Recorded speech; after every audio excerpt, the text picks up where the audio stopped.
കഥ കേൾക്കാൻ താല്പര്യമുണ്ടോ? ഇതൊരു കഥയല്ല കേട്ടോ, എൻ്റെ ജീവിതത്തിൽ യഥാർത്ഥത്തിൽ നടന്നൊരു സംഭവമാണ്. എന്താ, നിങ്ങൾക്ക് കേൾക്കണമോ? നിങ്ങളെപ്പോലെ എനിക്കും ഒരു നല്ല കുഞ്ഞ് അനിയനെ കിട്ടി. എങ്ങനെ അറിയുമോ? ഞാനും എൻ്റെ ജീവിതത്തിൽ നല്ല സമയം വരുമ്പോഴും മോശ സമയം വരുമ്പോഴും യാത്രകളെല്ലാം ചെയ്യാറുണ്ട്. അങ്ങനെ ഞാൻ എത്തിപ്പെടുന്നത് ഒരു ബീച്ച് സൈഡിലാണ്.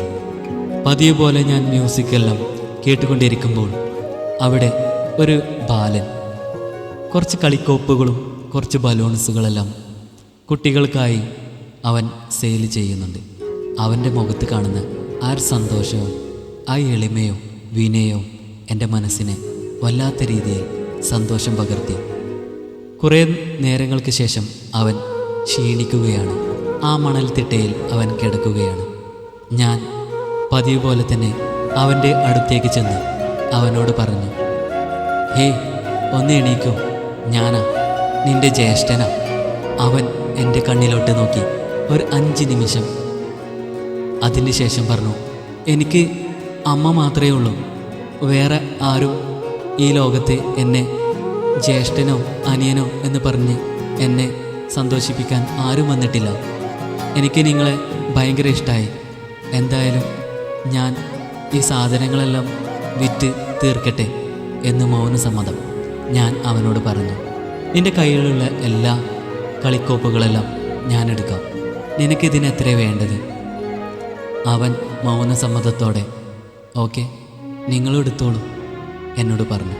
ഞാനതെല്ലാം ഒരു ചെറിയ പ്രതിഫലം കൊടുത്ത് തിരിച്ചെടുത്തു. എല്ലാവർക്കും ആ ബീച്ചിൽ എല്ലാ കുരുന്നുകൾക്കും ഞാനത് ഫ്രീ ആയിട്ട് കൊടുത്തു.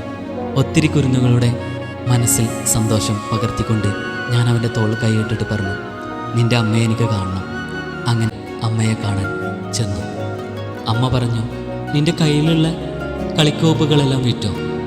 അവൻ മൗനച്ചിരിയോടെ പറഞ്ഞു, ഈ ചേട്ടായിയാണ് അതെല്ലാം എടുത്തത്. അതെല്ലാം ഈ ബീച്ചിൽ വരുന്ന ഓരോ കുരുന്നുകൾക്കും ഫ്രീ ആയിട്ട് അമ്മേ കൊടുത്തു. എനിക്ക് നല്ലൊരു പ്രതിഫലം തന്നു. അമ്മേ, എനിക്ക് നിങ്ങളോട് ഒരു കാര്യം പറയാനുണ്ട്, ആ കുരുന്ന് മനസ്സ് പറഞ്ഞു. ആരും ഇന്ന് വരെ എന്നോട് പറയാത്തൊരു കാര്യം ഈ ചേട്ടൻ പറഞ്ഞു. എൻ്റെ ചേട്ടനാണെന്ന് എൻ്റെ തോളിൽ തട്ട് പറഞ്ഞപ്പോൾ എനിക്ക് സന്തോഷമായി അമ്മേ. അമ്മയുടെ മുഖത്തും നല്ലൊരു പുഞ്ചിരി ഉണ്ടായിരുന്നു. ഞാൻ അമ്മയുടെ കാലിൽ വീണ് പറഞ്ഞു, ഇവിടെ ആര് നിങ്ങളെ പരിഗണിക്കുന്നു എന്നതിലല്ല, എൻ്റെ ജീവിതത്തിൽ നല്ലൊരു മൊമെൻറ്റ്, നല്ലൊരു സമയമുണ്ടെങ്കിൽ ഈ ഒരു യാത്ര നിങ്ങളുടെ മകനായിട്ട് എന്നും ഈ കുരുന്ന് മനസ്സിനെ എന്നിൽ കാണിക്കാൻ നിങ്ങൾ ഒരു മടിയും കാണിക്കണ്ട. ജീവിതത്തിലും ഇതുപോലെ ഒരു നല്ല അനുഭവങ്ങൾ ഉണ്ടായിട്ടുണ്ടോ? ഉണ്ടെങ്കിൽ എന്നോടൊന്ന് കമൻറ്റിലൂടെ ഒന്ന് ഷെയർ ചെയ്യുക.